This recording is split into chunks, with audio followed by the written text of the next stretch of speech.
The Grattoir Love. No, shit. Hey, welcome back to the Grattoir Love Show. It's episode 472. It's Thursday, October 28th, 2021, and we've got an old friend of mine, Forrest Jackson. I've known him since, the late 1980s, and he's a big collector of pulps, and we're going to be talking about pulps and all that kind of stuff tonight. Let me see if I can figure out how to get this picture off the screen. That's a good picture. Yeah, I think it's a famous author. I can't remember who it is. Do you know... It looks like something Robert Bloch would do. I don't know. It's one of the big writers, and he did that little funny picture. You have that pulp? I don't collect that title particularly, so it would have to have come my way. Which one was it? It's gone already. Okay. Oh, well, hold on. I can bring it back up. It's Fantastic Adventures. I do have one Fantastic Adventures. I didn't bring it because it was not in the 1930s. Oh, okay. I have one with a soldier riding on a bat. I collect a lot of pulps with bats on the covers. So Spectator says huzzah, and Gotham City Comics is watching. It's a comic store in Arizona. It says hello. All right, cool. Well, if Eric Breen is free, I need to get him the link. The link is here in the chat, but if maybe my wife can get the link to him on Twitter, and if anyone wants to send a link to anybody, I think the people that usually need it sent to them are Eric Breen and Captain Strangelove. Anyway, so you brought a bunch of pulps, yeah, and let's see what you got. I got started in this. The year you and I met was 1991. Okay. And that was the same year I became a pulp collector. I lived in New Orleans. I went to Tulane University. I was already interested in weird fiction and Lovecraft and all those things, and science fiction. And there was a nostalgia shop in the French Quarter called Remember When, and he had bought out a large collection of, let's just say, fantasy and science fiction pulps. Yeah. A lot of weird tales. And, I regret the ones I didn't buy, but of course I'm glad for the ones that I did.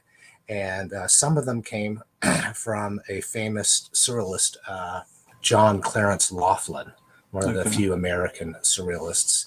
I have a friend, Harry Morris, who's a professional illustrator, who became friends with Laughlin and went down to visit him. And all he wanted to do was show his pulps and books from his childhood and not his artwork. When they visited. So he was way into the pulps, and he kept them in a humidity-controlled environment, which is a big deal, of course, in New Orleans. Oh yeah. So I really love Weird Tales magazine. So I'm just going to start in here, and like I said, I only brought stuff from the 1930s, and so here we have. I keep them packaged up in pairs. So they'll have one on one side, and then this is actually a color photocopy. Oh, so the cover is not exposed to light? Yeah, and when I keep this in, I've never heard of that. This is called micro chamber board, and it even absorbs cigarette smoke. I've heard of that. Not that I smoke, but it has these properties. I don't know if your camera can pick it up, but inside there's like this, I'm just going to say charcoal-like filler there. I don't know that it's actually charcoal. But it's in between these two. And funny enough, the covers of the pulps are not printed on such terrible paper. It's kind of glossy paper. It's not like the pulp paper on the inside, which is invariably yellowed. I hate that. It's a characteristic of them in the 1960s Marvel comics that they printed the covers bigger than the actual, having a little overhang. Yeah, a lot of chipping there. I guess my point is, there's a question from Scott Briggs watching. Was that Harry O. Morris of? Yes. How do you? Okay, the answer is yes. Okay. And he's been a really good friend for a long time, 30 years, and I go visit him every few years. Okay. In New Mexico.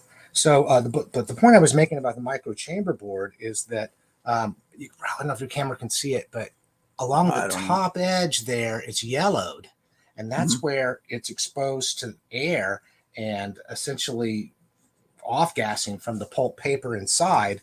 Like I said, the cover is printed on a little bit better stock. So gas is still like as an element of decomposing. It's my understanding that the damage is mostly done with the acidity, but if you get these wet, it can reactivate the acids. Now, I'm not a paper conservator, so I'm not going to say that.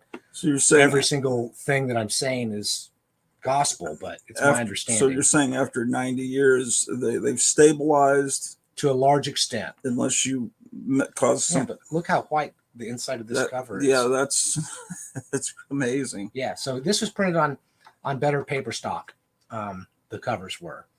So on the inside of a pulp, let's see, you'll have illustrations. Is there a way that we could get close? Let me see if I can move this whole setup a little closer to us. I can lean into it. Okay. So there's The Devil's Bride by Seabury Quinn. It was a rather popular pulpster, as they called them, because he could just crank them out. He constantly published in Weird Tales, probably more than anybody else.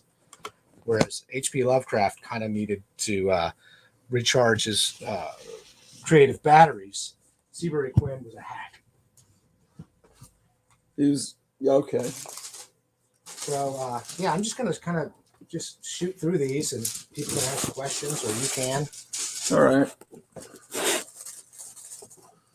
So my very favorite illustrator is Margaret Brundage. I have almost all of hers. This is her most famous one, only in good minus condition. But I'm sure your Gratu fans will recognize this. Of course, The Vampire Master.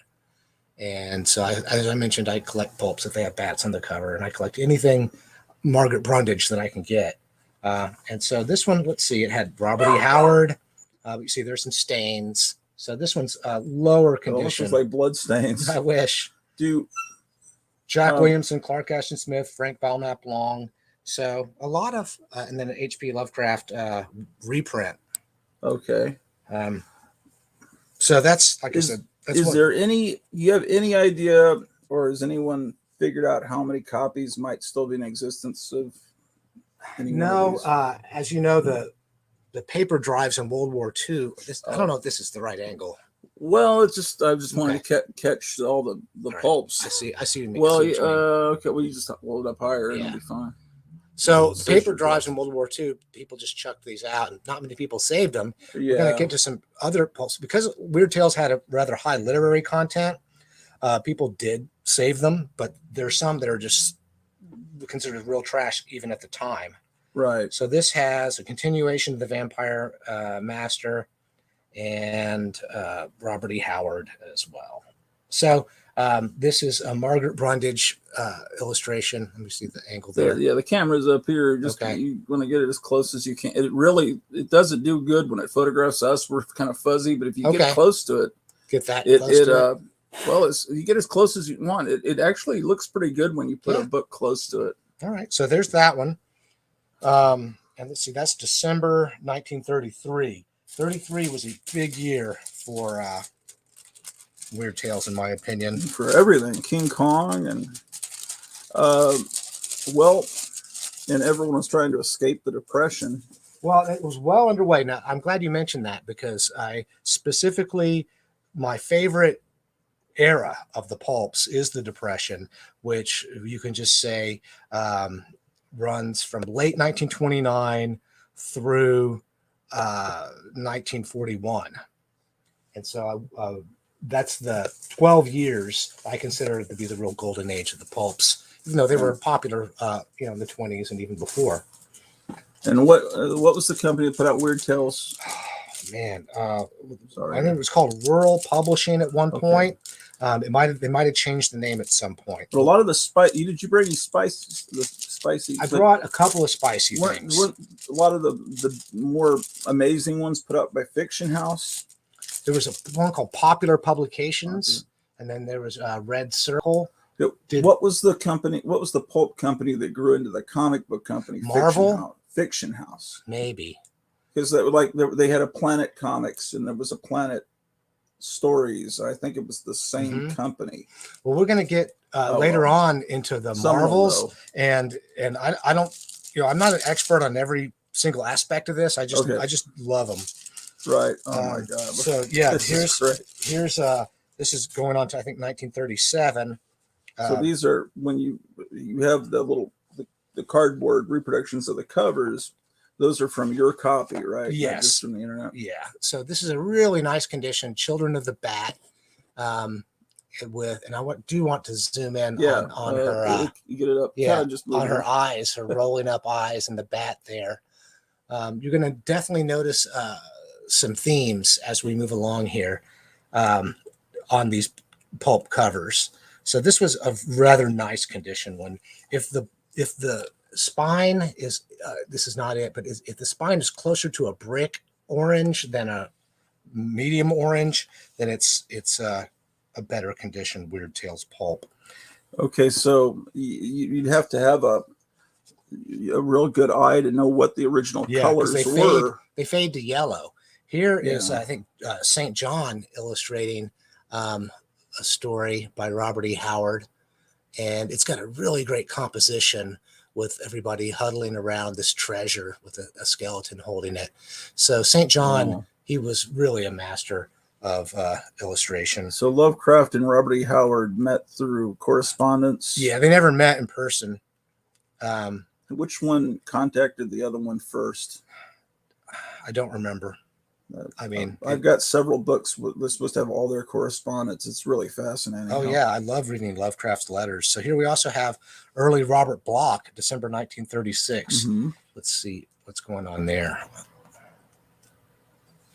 Yeah, Mother of Serpents. So that didn't have an illustration, but it's just a gorgeous thing. Yeah. So let me move on. I've always been intimidated by pulps. I only have a few, and nothing like Weird Tales or anything, just because I've always said I'm kind of like a museum curator, but then when you start collecting pulps, you really are a museum curator because it's really, really history, and they're so delicate. They are. We're not going to open them up much. Has the market for pulps gone down, like for big little books, or there's young people that are coming along that appreciate it? I think that because these authors remain popular, and the artwork is so amazing. That is amazing. Yeah. I don't think I've ever seen that painting. Yeah. Well, I saw this painting in the original, and only like 15 or 16 of her cover paintings survive. Yeah. Less than 20, I'd say. How big are they? All right. Well, let's go back to what you were saying about are the values. In looking at prices realized in auctions, mm-hmm. I think the values are maintaining. Okay. What would that book there be worth? In that condition, I'm only going to. Would that be considered good condition? This is very good condition. Yes. Yeah, especially for something that's 90. Lighting or something. Let me see if that helps. You got to move things the opposite way that you think you should. You'll figure it out. Yeah, that's what you think. If you're willing to stay right after we do this and let me film another episode where I can use this phone, then I can get real good detail on this. This is a better example of a closer to brick orange spine, and I love her. She's so spooked. Her expression, and the funny thing is, the monster on here is wearing a women's slippers. Oh, Margaret Brundage didn't like or couldn't paint hands and feet very well, so she'd go out of her way to obscure them. Well, Scott Briggs says that H.P. Lovecraft wrote to Howard first in 1930, apparently. Okay, yeah. And then Meyer Greenblatt, a friend of mine in San Francisco. I got your package. I'm going to do an unboxing of it, or a fake unboxing, because I've already unboxed it, Meyer, tomorrow. And let's see. Kimberly says, "Hey, lady," and Lead Paint says, "Heidi ho." So we've got, I don't know how many, 7 people watching. All right. So I've told you this before, but I don't know if the people in the watching know. there's a Leave It to Beaver episode where Beaver wants to go see some voodoo horror movie at the drive-in or at the movie theater, and June doesn't want him to go, and he has to sneak off to see this horror movie, and Ward is consoling her and saying, it's it's not a big deal. When I was a kid, I had a subscription to Weird Tales magazine, so now whenever I see Weird Tales, I'm picturing Hugh Beaumont or a Ward Cleaver reading this magazine with all the titties and demons. In fact, speaking of titties, the original painting of this one, you can see her nipple, but they kind of, for publication, they kind of glossed over that. So the altar of Malik Taus, I think Malik Taus is some sort of Persian demon. And this is Brundage's first illustration for Weird Tales. And now we'll answer your question. What was the name of the publisher at this time? Popular Fiction Publishing Company. Oh, okay. In the 1920s, it was Rural Publishing Company.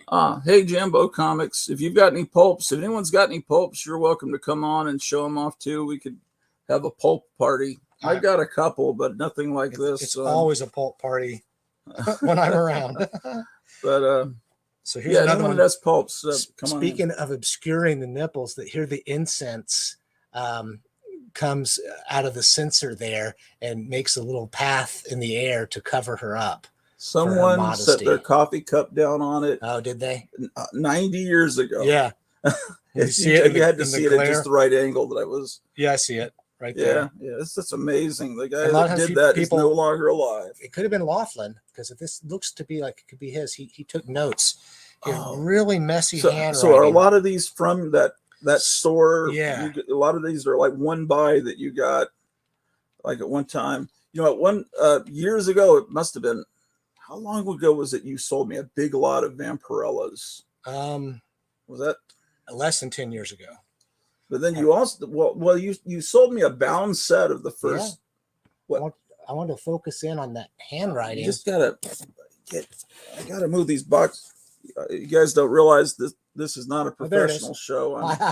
So there he is. There's Laughlin's notes on the horror in the museum, which he says is by Hazel Held, but really it's mostly written by H.P. Lovecraft.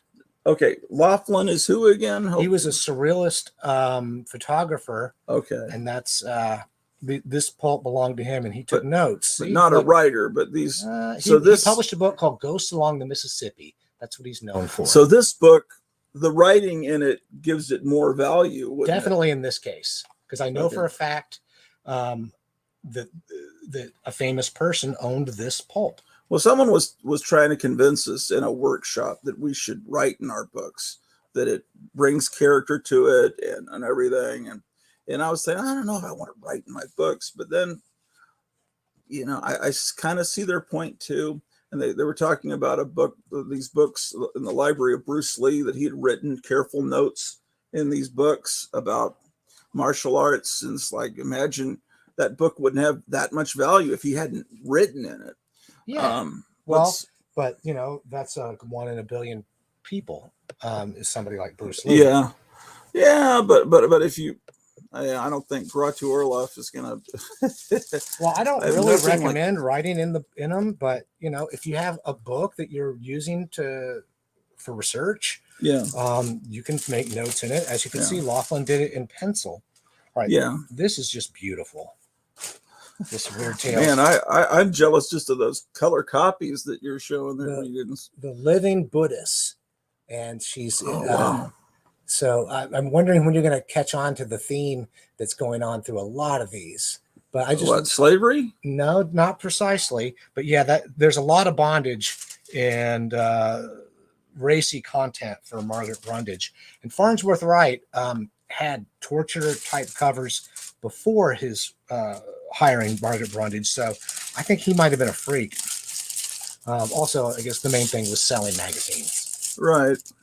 It's amazing that these books, you would think it was a more, less wild time, but books like this could never be on a newsstand today, or even probably anyone. Well, the closest it would be is like those Warren magazines, maybe in the 70s. That's a cover I've always loved. I like her tiptoeing there. And I think that this image is used in one of your spook show posters. Yeah, Yeah. it was. Yeah, I remember seeing that. So here's this note again here. These notes mean this is probably owned by Laughlin. I made in my index to Weird Tales, I made notes. There's an example of writing in a book because it's a research book. Well, this is not my business, but what were you paying back 30 years ago for these? Like between $75 and $125 each. Okay. If I had to guess, what would they be today? I don't know, because if Heritage Auction sells them, then there's a premium that they charge for selling it. And on eBay, if somebody prices something real high, then it never sells. And if they price it too low, then it sells for less than it should. Is there a pulp price guide like there is for comics? Yeah, Heritage Auctions published one about 2 years ago. And so I have mixed feelings about Heritage Auctions, but they have done me good at times and then not so good at other times. I know some people really hate them, but I can't say that I'm a hater. Can move this down. What I was wanting to show. I think this might be a Virgil Finlay cover. So you can see, let's see, what is this, 1938?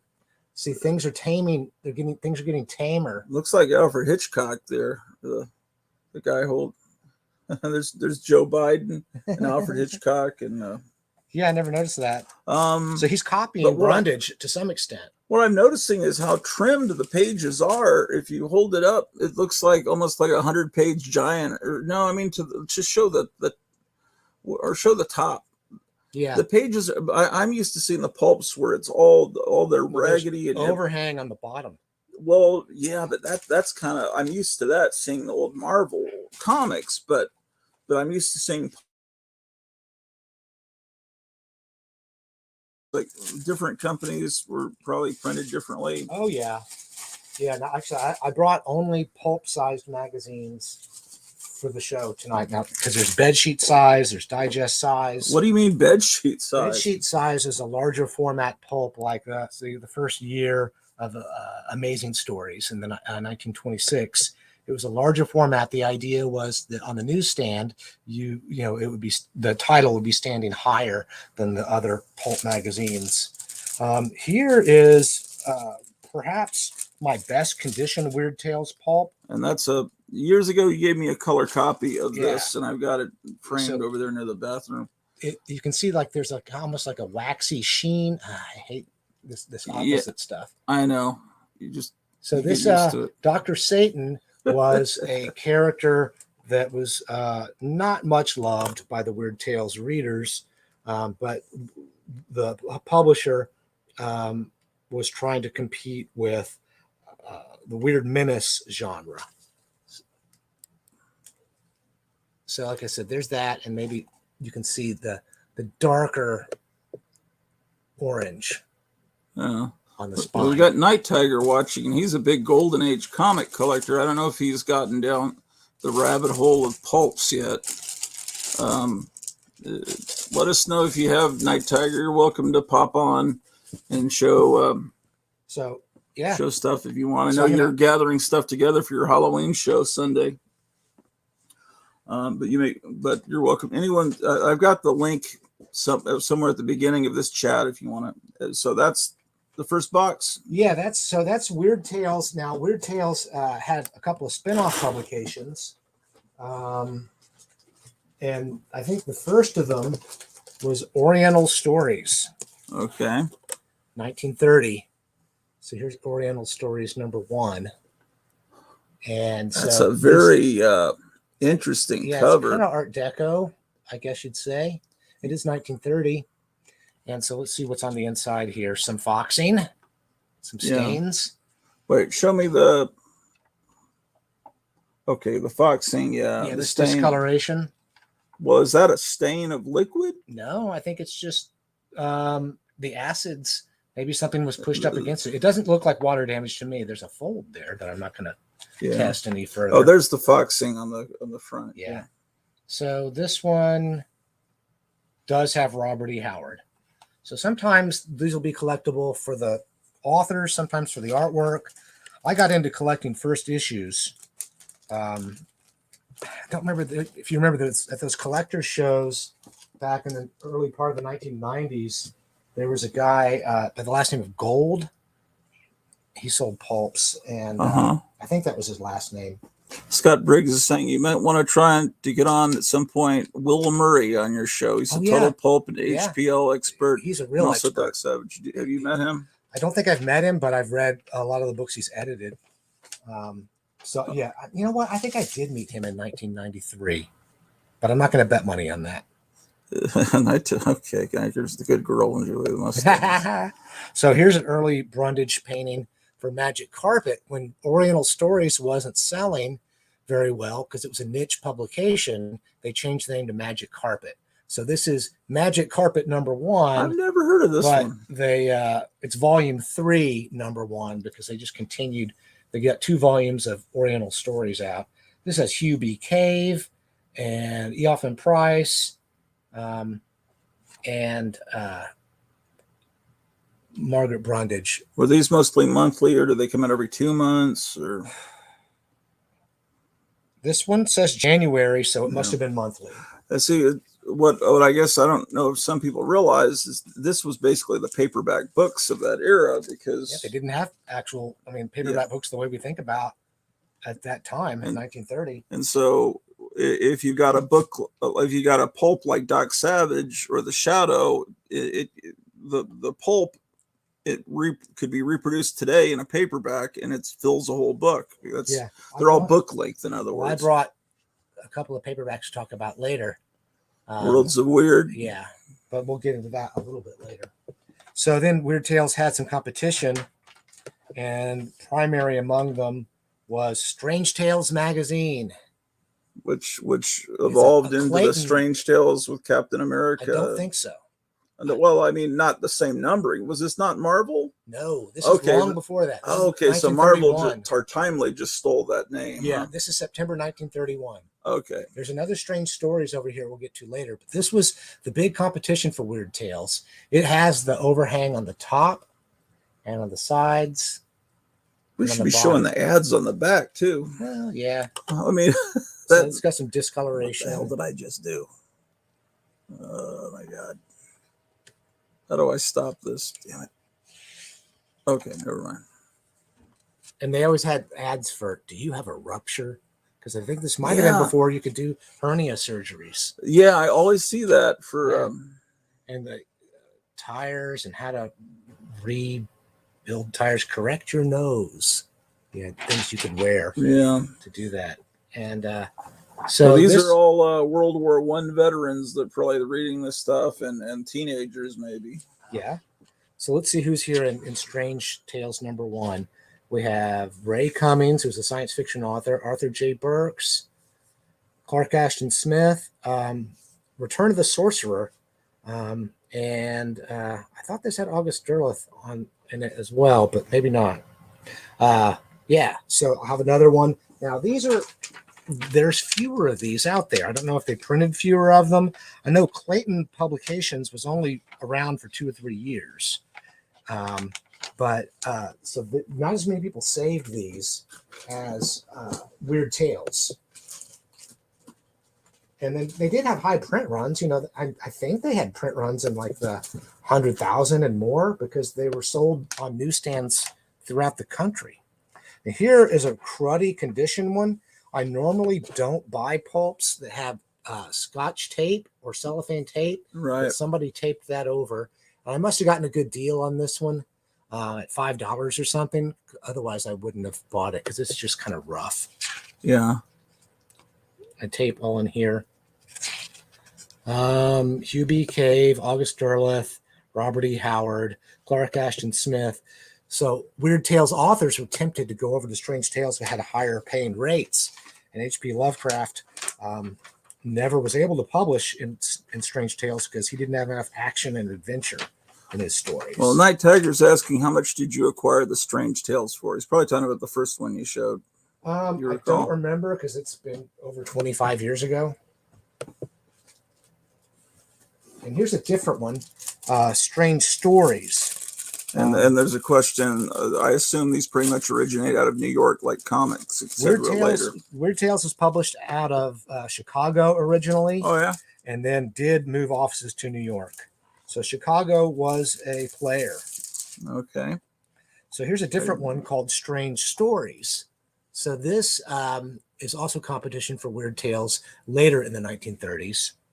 And let's see what we have here.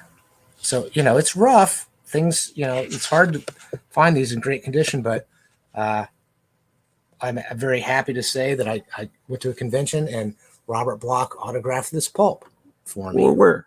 Oh, yeah, There. sure enough. Yeah. I was just talking about him last night and how he had two stories in this one. Tarleton Fisk was his pseudonym. So he had two stories in this. I was talking about how Robert Bloch really based Norman Bates on Calvin Beck, the editor of Castle of Frankenstein. You know that story. Oh, and I like Castle of Frankenstein, although I think I only have 3 issues. Oh, it's if you can collect all these, you could probably get because I've got a full run of Castle of Frankenstein. If I can do it, you can do it. Yeah, sure. Yeah, but But a lot of this is just happenstance that you were able to. I was in the right place at the right time. Place at the right time. To some extent, but then when eBay got going, in the late 1990s, I did buy stuff on eBay, and then I was out of a job for a while, so I sold my 1920s Weird Tales and kept the 1930s. Now this is a Margaret Brundage painting, but it's like her second shittiest one because there's no like damsel in distress. It's just a mad scientist. Now I do like mad scientist pulp covers. Oh. The cat's getting close to his pulps. That's the problem. Well, that's okay. Forrest, the problem is he's used to going to that chair. Well, those are at least covered up in plastic. I don't want cats getting no. All right, we'll put it on pause. And then, well, you can't pause a live show. No, I don't know about these things. It looks. I think he's lost interest. He's not going to fuck things up. So that's a lame ass mark. The only one that's worse is there's like a detective being hit over the head by a rock in front of a gravestone. It's still a beautiful cover, but you're right. It's like, but there's no girls on it. Yeah. So okay, yeah. Because even if it's set in contemporary times, you need that was a science fiction cover for a Weird Tales pulp. Yeah. Let me ask you, that one that had tape on it. When do you think that tape was put on there? Like back 50, 60 years ago? Well, the one that had tape on the spine, is not so yellowed, so that may be regular Scotch tape, which is not as bad as cellophane tape. Okay, there is a difference. So this Scotch tape, because that has not turned brown and fallen off and left the gooey residue. But this has water damage, I think. Yeah, or something. Yeah, this is one of the worst ones. So I think that the cellophane tape that was around in the 40s is the one that turns kind of amber colored and flakes away. And the kind of Scotch tape you get off the roll today isn't really that bad of stuff, but I still don't recommend it. Do you read these, or are you just kind of intimidated to handle them for that? You asked a question. So about my only hobby is reading French. And so what I do is I'll get these French paperbacks of amazing stories, astounding stories. And here's Unknown. Okay. And what else? Oh, these are the exciting ones here. We have Weird Tales and more Weird Tales. So what I'll do is I'll read a page of French or a paragraph of French and then read the English. So if I have the story in another anthology, such as the Unknown paperback, then I'll read it from the paperback. But if I do not have it in any other format, then I will read from the pulps. Yeah, because like what would you say percentage-wise of these pulps stories have been reprinted at some point in some way? Of the famous authors, and by famous I mean modestly famous authors, a lot. The no-name authors, they're very much forgotten and not reprinted.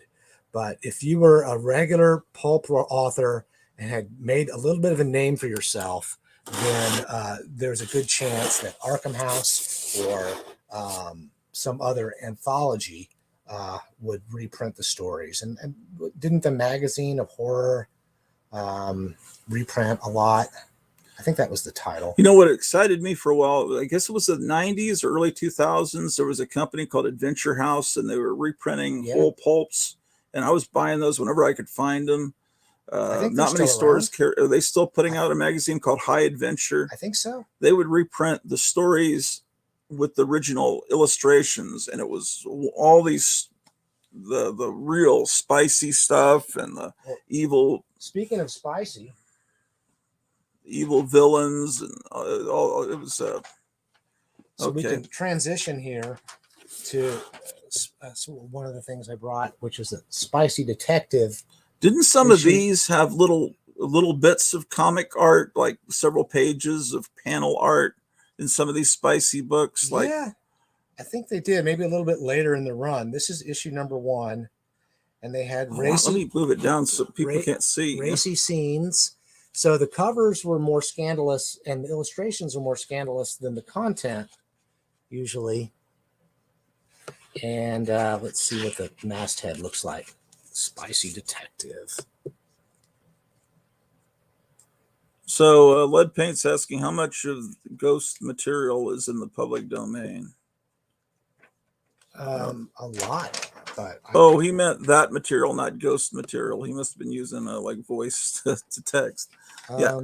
How like is Lovecraft in public domain? Lovecraft is finally a public domain author. There was legal disputes about that. August Derleth bullied people into thinking that he owned the copyrights to Lovecraft, but he did not legally.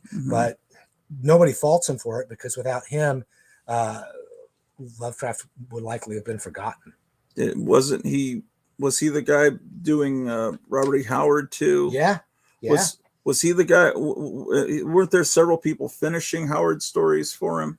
You're thinking of L. Sprague de Camp. That's the guy. But August Derleth did the same thing for Lovecraft, and would write August Derleth. He would take a Lovecraft idea and write an August Derleth story. Okay, but if you have an unfinished story or you have a story you add to it, then you probably changed enough that copyright exists in your new version of it. Well, I don't know what to. I'm not a lawyer, so I don't know what to say about all that. Yeah, but a lot of it can be public domain. Shit, there's a fold in that. Yeah.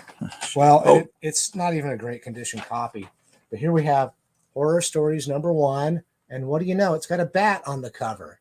And I like any kind of like satanic scenes or sacrifice scenes. So there's something. So they're worshiping some green flame in the background, and this bad guy has gotten his hands on the woman in red. You should have voted for Hillary Clinton, man. And so let's see what's on the inside. You have that in the White House. So this is.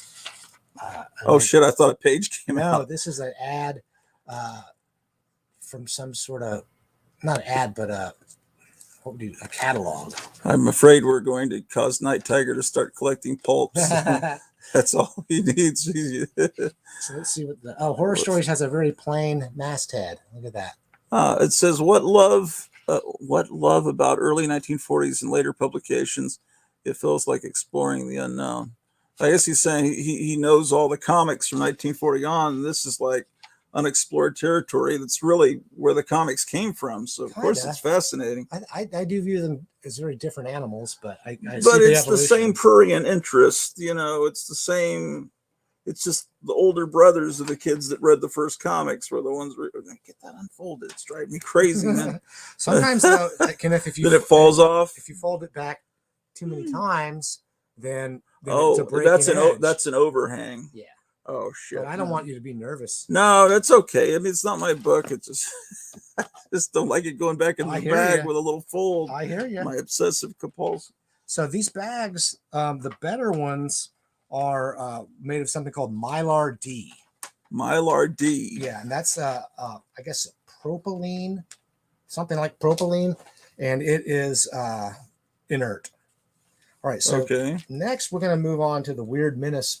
I showed you those, the Terror, and here's a Terror Tales. This is a British edition. They're gonna. She looks she's kind of entranced. Very dumb. And so they're going to put this hood on her, and then move that closer. That looks exactly like Barnabas Collins, doesn't it? It could be.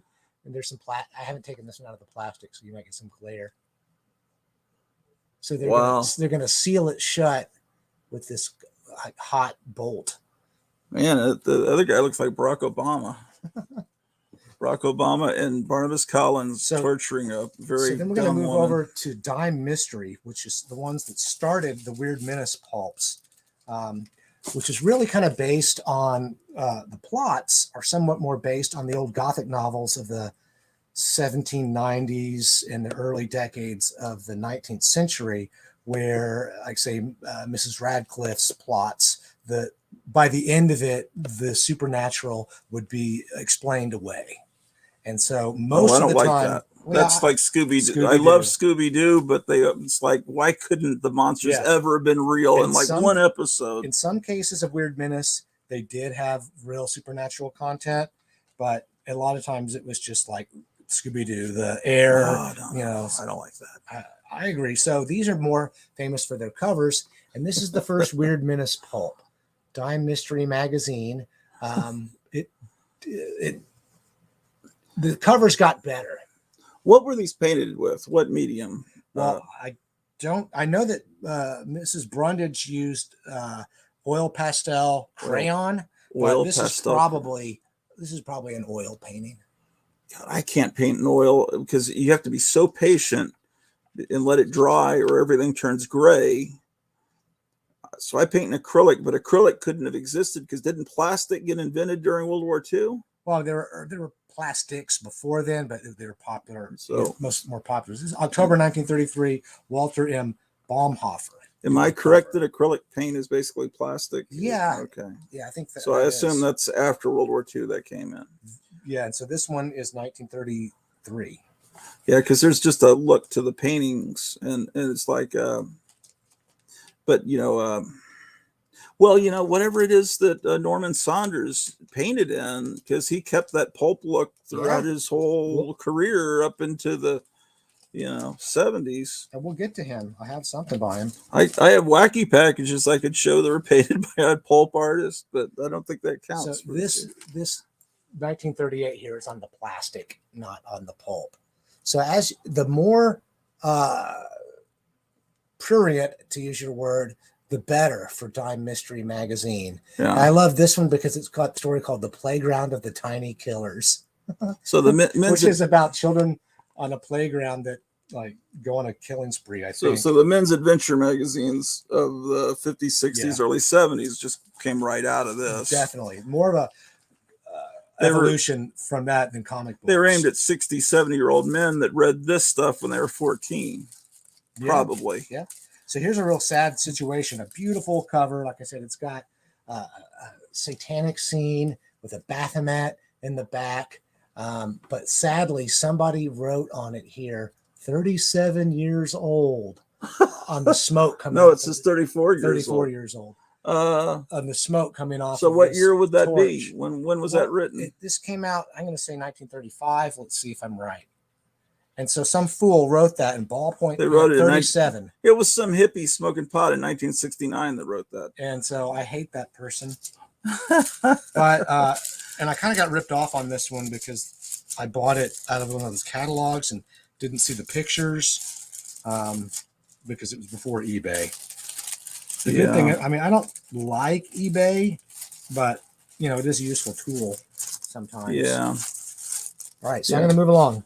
Already showed you that because the collection you have would have been impossible unless you'd been around in the 30s and just bought them off the stands. I wouldn't say that. No, what I'm saying is someone in the 90s collecting this stuff, this amount, I don't know. I don't know what I'm talking about. Well, let's see. So let's see. We have more Dime Mystery, but I'm going to skip past some of these. And another Terror Tales. And I'm going to talk about this author, Donald Dale. Who's up there. Oh, yeah. Yeah. This cover I've seen. This is a great one. One thing about the Weird Menace pulps is if the covers are less sadomasochistic, then they're cheaper.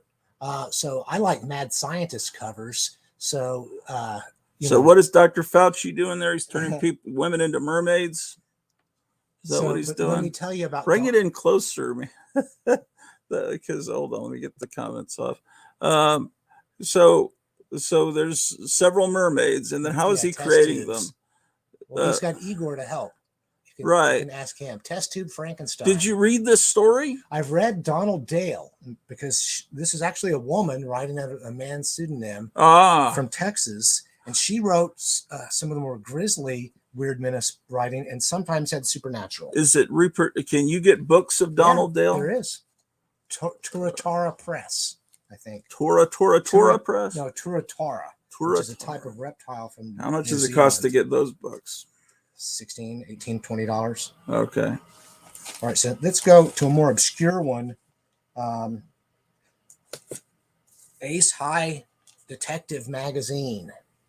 So here you've got the guy, she's wrapped up in a fuse, and this guy... Oh, she's not mummified. It's a fuse wrap. This guy is lighting her at the feet, and then this guy who's tied up to this chair has to cut her loose. Okay, so she's basically nude, and it's like you're really seeing a nude. It's not bandages; it's a nude body with a cord wrapped around it. Oh, that's really twisted. And that's like a Fu Manchu type character. Yeah. All right. So that's what I wanted to get to, is the theme on so many of these is what's called the yellow peril. Right. This question before we get into the yellow peril, pulps probably aren't turning up in boxes out of people's attics anymore, are they? Would it be safe to say they are too old to survive this long without some preservation help? Stabilizing them in an acid-free environment, in a humidity-controlled environment, is the best you can do for them. I don't recommend trying to do invasive conservation and deacidifying the paper. I guess he's asking if they were in an attic for this many years, would they have just turned into crushed leaves? Yes and no. I did buy some pulps out of a man's attic in Garland, and the ones that did not have water damage were okay, and the ones that he had gotten flooded, but he still saved them from his childhood and put them in his attic, they were ruined, and because they were moldy and just in the Texas heat in the attic. So they'd been in his attic for 70 years. Well, I don't know when he moved into that house, but I did get to befriend somebody from the first fandom era. But if they were in an attic in Colorado or in a cold environment, they might not. Who knows? I think you're right. If it's cool and dry, there's probably a lot of pulps inside people's walls, and you don't even know it. Well, because people might have used them as insulation, huh? The people that originally bought these, they've died off, and so they don't just show up at estate sales. They died off many decades ago, and so really auctions are the place to find them. Like, you work in comics, and how often do you see somebody bringing a pulp? I saw someone come in trying to find a bag to put one in. Okay, well, that counts as seeing one.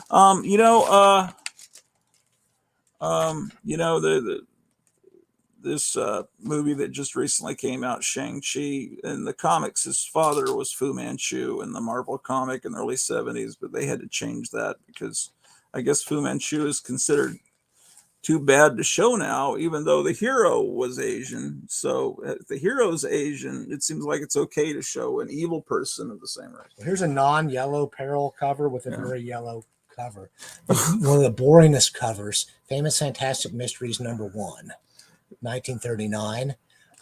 They did covers like this for a few issues and then realized they needed to get good illustrations. Yeah, it's more like something in a circus, strange, weird. But these are a lot of big names in science fiction at the time. A. Merritt.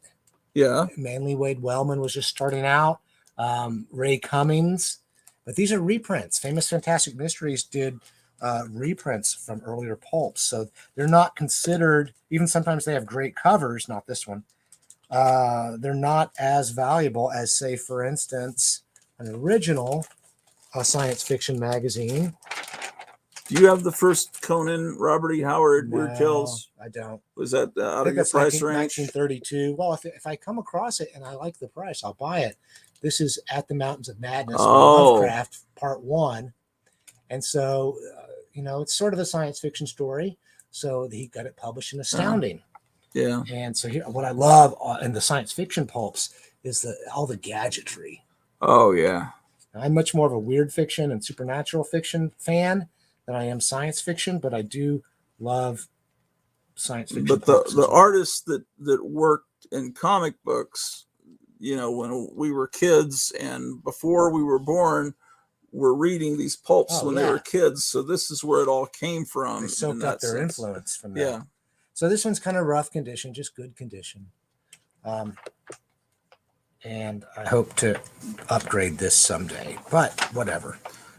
Wasn't there a movie made of that story recently? I think Del Toro was gonna make a movie about it, and it hadn't. Oh, it didn't happen. It hadn't happened, to my understanding. All right, so now I'm just going to quickly show you some other science fiction pulps from the 30s. Thrilling wonder stories.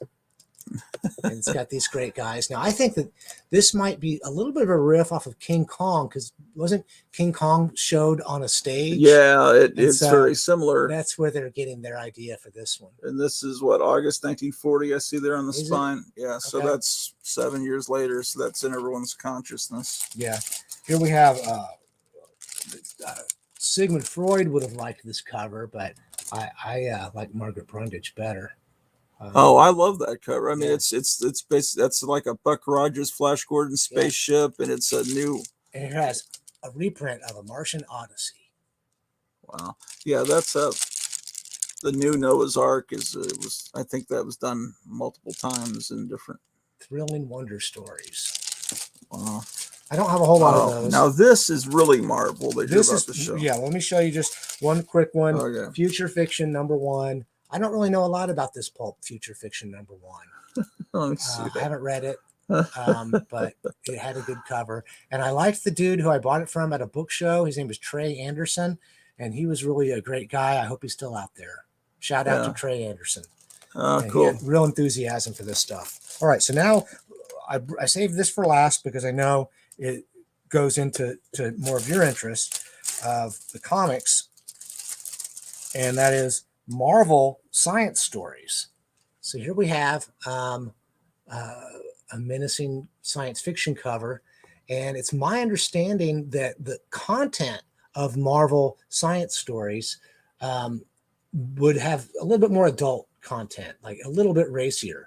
For in the literary side, when usually it was very tame. You have a spicy cover and a lame ass story, but I think that they confronted, adult sexuality in these Marvels, and I think this is Saunders. So Marvel science stories, and so that looks like Norman Saunders. Yeah, so this is a Red Circle magazine, and I think that they must have had less distribution than the other pulp magazine companies. But that is the company that grew into Marvel Comics. So this is Marvel Science Stories #1. Is the publisher Martin Goodman, or was that before he came along? Norman Saunders did the cover. Oh, that's good. They credit the artist on the cover. I'm just looking to see if they mentioned the editor.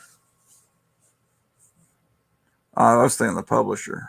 Publisher is called Postal Publications. Well, the human that was the Chicago. Yeah. Oh, Marvel started in Chicago. Well, Red Circle magazines did. Okay. Now, it's up to you to tell me if this really is the evolution to the comics. This is Marvel. You can just tell from the logo. This is the Marvel. Ads. You could buy a pistol. Yeah.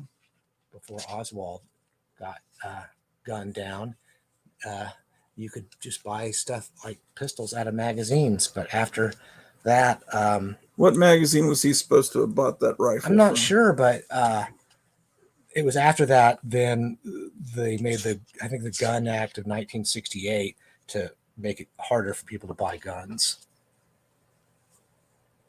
Science fiction. Yeah. So I have a lot more science fiction pulps, a lot more Weird Tales pulps than these, but I don't have a lot more of the Weird Menace stuff because that's just hardest to come across. How many pulps would you say you? I'm not good at math. I'm not either. I can't count. Yeah. There's too many to count. This is a small part of your collection. I just specifically brought stuff from the 1930s that was in this size format. Okay. And I've got a lot more Weird Tales. I just grabbed a few to show because it's an important part of the story. And how did you first develop an interest in Lovecraft? All right, so a employee at Blockbuster Video said, "Oh, you should see this movie From Beyond. It's Okay. by a story by H.P. Lovecraft." I'd heard of Lovecraft before in reading about Poe. This would have been around 1987, possibly 88. And so I'd already read a bunch about Poe, and I would see this interesting name Lovecraft in association with Poe. And so that's how I knew, okay, this is what this guy's talking about. And I just ended up really loving his style. And even, even though there's, people find him problematic, and then his writing was kind of iffy at times. He could put in too many adjectives and slow himself down, but at least he knew it. He knew he wasn't a grade A literary writer, but as far as imagination goes, he was so far ahead of everybody else. What I find fascinating is the amount of knowledge that he and Robert E. Howard had. And I think about Robert E. Howard growing up in this little tiny town in Texas. And it's like, how did he get all this knowledge of? He read every book at the library. He did. But even then, how many books does a little tiny town like that, Cross Plains, have? Well, he might have gotten the books at a Brownwood library, but that's also not a large library. Yeah, but he was able to extrapolate on ancient history and create his own history, and it was well, they were both geniuses, but also outcasts. What else were they going to do? Right. I mean, Lovecraft would revise poetry and stories for people and make a little bit of money. Robert E. Howard was very successful. If I'm correct, he was the second highest earner in Cross Plains, Texas during the Depression. He had enough money to buy a car. But he was also working every day printing stories. So that's what I brought. Oh, and I guess I showed you all the French ones as well. So, does anybody have a question that I can maybe answer? Yeah. Does anyone want to pop on and talk with us? I'll put the link here again.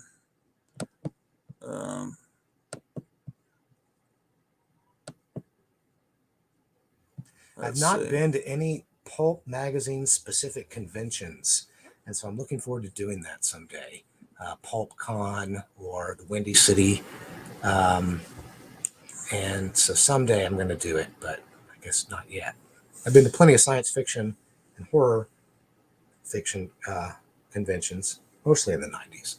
And you say you store your comics in kind of a vault? Well, I've got a fireproof locking safe that my best pulps and books go into. And, this is just one aspect of the kind of stuff I collect. There's lots of other more book publications that I could go on and on about. Well, let's see who's in it. Eric, you want to come on? Night Tiger, anybody? I'm going to leave these sitting out so that you can photograph them. Oh, okay. Yeah. And then I'm going to have to put them all back together later. Oh, okay. Well, let's see. Jambo says, thank you for showing these amazing pieces of history. Well, do you want, if no one else has any, wants to come on, we could end this episode and then I could film one where I'm using my phone and I can, you could hold a book and then I could get real close with the real high resolution, and then that would be. Just do one right after the other? Yeah, and we could be talking about it. Well, yeah, it's just this freaking thing. So, face diaper. I think I was going to save it as a collector's item for the future. I don't know why this is even here. So, which kind of pulps do you actually have? You say you only have a few. I know you probably have more hero pulps. I just have a couple of science fiction or ones there were just so many science fiction pulps. It was one of the biggest genres. Let's see. Westerns was probably bigger. I don't have any westerns. Yeah, what I have is just stuff that popped up. Like I've got one where this Martian girl is kind of walking along, and I think her arms are behind her with a stick, and I just have a few. But what I mainly have are reproductions of The Shadow and some of those Adventure House that look good on the shelf. Let's see what people are saying. Lead Paint says, I can remember pulp collecting being popular when I was a kid in the 70s. How is it now? Crazy prices, etc. Yeah, if it's good condition stuff that people still want, then prices are very high. And did Forrest ever collect Arkham House as well? Scott yeah. Briggs is that I used to, but had to sell much of my stuff. I lost. Yeah, I've got a nice Arkham House collection. So, and Arkham House started what in the late 50s? No, I think that 60s. started in 1939. Oh, they started way back then. Yeah. They were early on with it. And rescuing the stories from the pulps so that they wouldn't just, crumble away and be forgotten. Yeah, I know what you mean, Eric. My back and head are killing me right now. It was a rough day. Something in the stars. Cool. Well, shall we just call it a day on this? Yeah, but we're gonna do another episode that'll be right. all. Look, we just hit an hour, so that's good. Yeah, that's cool. Although people won't watch it. People like, for some reason, when I do short videos, people don't watch them as much as the long ones. Although I don't know if people watch it all the way through. It just is something that violates all the rules that are supposed to be common knowledge, that like 15-minute videos, people don't have attention spans longer than that. But I think Joe Rogan's proven them all wrong. Well, it's that. Yeah, I think people are realizing that while everyone's shut in with all this flu fad, I think people want long broadcasts just to keep them entertained. Because there's one that tomorrow night, this Nerdrotic, he goes like 8 hours, it seems like, with 16 people in squares. Well, that's how many pulps I brought, so that's how much time you get. Oh shit. Eric's saying he's got a leak in his roof. That's a nightmare. Yeah, that is. Yeah, there's like horrible wind blowing all throughout the United States. It's like in the White House, they've got buttons like Ming the Merciless, like high wind that will distract them from the Aren't Virginia. You supposed to blame the Japanese for this? They're our friends. It's I don't know. Yeah, all right. We'll ring out, and we're gonna do another episode. So stay tuned. So see you later. Goodbye, Draw Two people. And you can come back on with more pulps at some point. Sure. If popular demand demands it, we'll come back on with paperbacks. Yeah, paperbacks too. Yeah, and we could. Well, Eric was talking about last night in another live stream on Graphic Man's channel that we should all talk about our favorite books. And you can do this from your house for us. You don't need to bring your books. If you just get some camera attached to your computer, then you could be a square, and then I could blow you up. And I got news for you. I'm already a square. Okay. All right. So we'll ring out and see you guys later. Bye. In broadcast.